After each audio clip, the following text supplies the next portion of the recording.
चाचा जी, शाम को जन्माष्टमी की झांकी और उत्सव सजेगा। उसके लिए 100 रुपए चंदा दे दीजिए। टोली के अगुवा गप्पू ने बड़ी धृष्टता से कहा। 100 रुपए?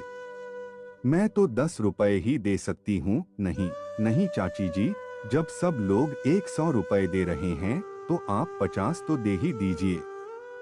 अरे कन्हैयाल्ला को दान नहीं करेंगी तो परलोक कैसे सुधरेगा? गप्पू की तेज नजरों ने गुप्ताइन चाची के छोटे से बटुए में 50 का नोट ताड़कर उनकी कमजोर नस पर चोट की थी। लक्ष्मी जी ने 50 का नोट दिया और जाते बच्चों से बोली, शाम को प्रसाद भेज देना। गुप्ता जी अपने बरामदे में बैठ सब कुछ देख रहे थे। पत्नी के आते ही बिगड़े बगैर बात के उन छोरों को 50 रुपए पकड़ा आई। अब छोरों भी पास पड़ोस का मामला है, मिलजुल कर चलना ही पड़ता है। गुप्ताइन बोली, हाँ हाँ क्यों नहीं। जन्माष्टमी की झांकी के नाम पर चंदा उगाह कर ये उससे शराब पिएंगे, मुर्गा खाएंगे और शाम को झांकी सजाने के नाम पर महल्ले की बीच सड़क को जाम कर देंगे। इस सब में इनका साथ देना भी तो पुण्य का काम है। गुप्ता जी के पड़ोसी मास्टर जी अपने गेट के बाहर खड़े होकर यह सब कुछ देख रहे थे। दरअसल वह गुप्ता जी को साथ लेकर लल्ला के खिलाफ शिकायत करने थाने जाना चाह रहे थे, पर पति पत्नी दोनों की तकरार सुनकर वह अकेले ही थाने की ओर चल पड़े। मास्टर जी को देखते ही थाना प्रभारी राम सिंह उठ खड़े हुए। नमस्ते सर, आपने कैसे तकलीफ की? राम सिंह कभी मास्टर जी का छात्र रह चुका था, इसलिए भी वह उनका बहुत आदर करता था। तकलीफ सिर्फ मुझे नहीं बल्कि महल्ले भर की है। लज्जत बार कम रेस्तरां वाले लल्ला जी इस साल भी जन्माष्टमी की झांकी सजाने जा रहे हैं। तुम तो जानते ही हो कि पिछले साल इसी वजह से महल्ले की पूरी सड़क जाम हो गई थी।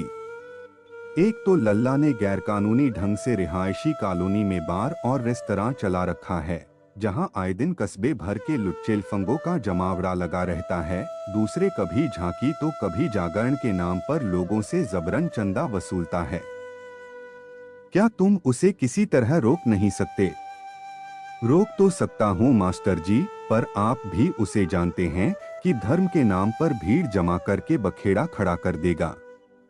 धार्मिक काम में रोड़ा अटकाया गया, इस पर लंबा चौड़ा बयान देकर किसी अखबार में इस मुद्दे को उछलवा देगा। हाँ यह तो है। मास्टर जी ने गहरी सांस ली। मैं शाम को वहाँ 2 सिपाही तैनात करवा देता हूँ ताकि कोई अप्रिय घटना न घटे। इंस्पेक्टर राम सिंह ने मास्टर जी को आश्वासन दिया। थाने से लौटते हुए मास्टर जी ने देखा कि लज्जत रेस्तरां के बाहर आधी सड़क को घेर कर बल्ली तंबू ताने जा रहे थे। दोपहर बीतते बीतते लाउडस्पीकर पर कानफोड़ आवाज में भजनों का प्रसारण शुरू हो गया।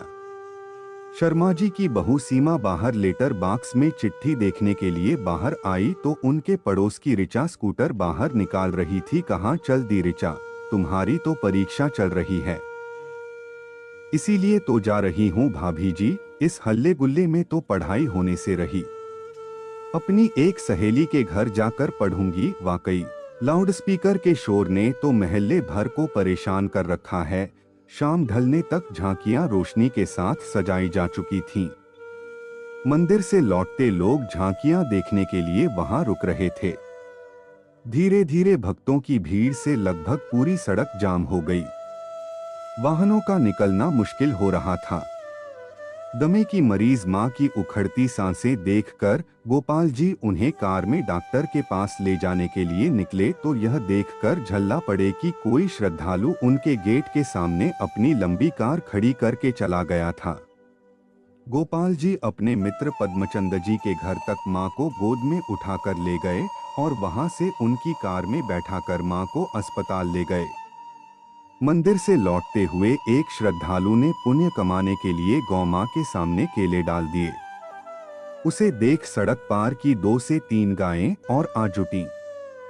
कुल्फी वाला अपने ठेला वहां लाया तो उसे देखकर 2 से 3 और ठेले वाले धंधा करने आ पहुंचे। भीड़ का जायजा ले रहे दोनों सिपाही थाना प्रभारी राम सिंह का संदेश पाकर वहां से चले गए, क्योंकि वहां से सटे बाजार में मारपीट की वारदात हो गई थी और उन्हें घटनास्थल पर फौरन पहुंचने का आदेश मिला था। शहर की ओर से आ रही मिनी बस भीड़ भरे रास्ते पर रेंगती हुई चल रही थी। उसके चालक की नजर सजी हुई झांकी पर पड़ी तो बड़ी श्रद्धा से उसने स्टीयरिंग छोड़कर दोनों हाथ जोड़ सिर झुका दिया। उसी एक पल में मिनी बस लहराई और अपने आगे जा रहे हाथ ठेले से जा टकराई। ठेले में लदे लोहे के सरियों में से एक सरिया खिसककर केले के छिलकों की जुगाली करती गाय की आंख में जा लगा। पीड़ा से उछलकर गाय ने दाएं बाएं सींग चलाए। इससे उसके पास खड़ी दो गायें और बिदक गईं और उस लकड़ी के खंभे से जा टकराईं जिस पर झांकी का तंबू टिका हुआ था। गायों के बिदकने से भीड़ में मची अफरा-तफरी तंबू के गिरने से भगदड़ में बदल गई। खंभा जिन लोगों पर गिरा वे संभल भी न पाए थे कि भीड़ की भगदड़ से रौंद दिए गए। भगदड़ का लाभ उठाते हुए 3 से 4 लफंगों ने औरतों के कपड़ों में हाथ डाले तो चीख पुकार मच गई। तभी पास के एसटीडी बूथ से किसी ने थाने में फोन कर दिया। कुछ ही देर में राम सिंह अपने मातहतों के साथ घटनास्थल पर पहुंच गए। उधर आसपास के घरों से भी लोग निकलकर बाहर आ गए थे। सभी घायलों को उठाने में मदद कर रहे थे। गंभीर रूप से घायल लोगों को अस्पताल भेजा गया। इस हादसे में 5 लोग अपने जीवन से हाथ धो बैठे थे और 20 से अधिक व्यक्ति घायल हो गए थे। अगले दिन समाचार पत्र में इस पूरी घटना का विस्तृत वर्णन छपा था। लल्लाजी ने महल्ले की मुख्य सड़क को चौड़ी न करने को लेकर नगर निगम की जमकर भर्त्सना की थी। पुलिस पर ऐसी भीड़ वाले कार्यक्रम में अनुपस्थित होने का आरोप लगाया गया। मिनी बस चालक के खिलाफ तेज रफ्तार से बस चलाने पर प्रशासन से कार्रवाई करने की मांग की गई थी। उस दिन पूरे रवींद्र नगर में इसी घटना को लेकर चर्चा होती रही।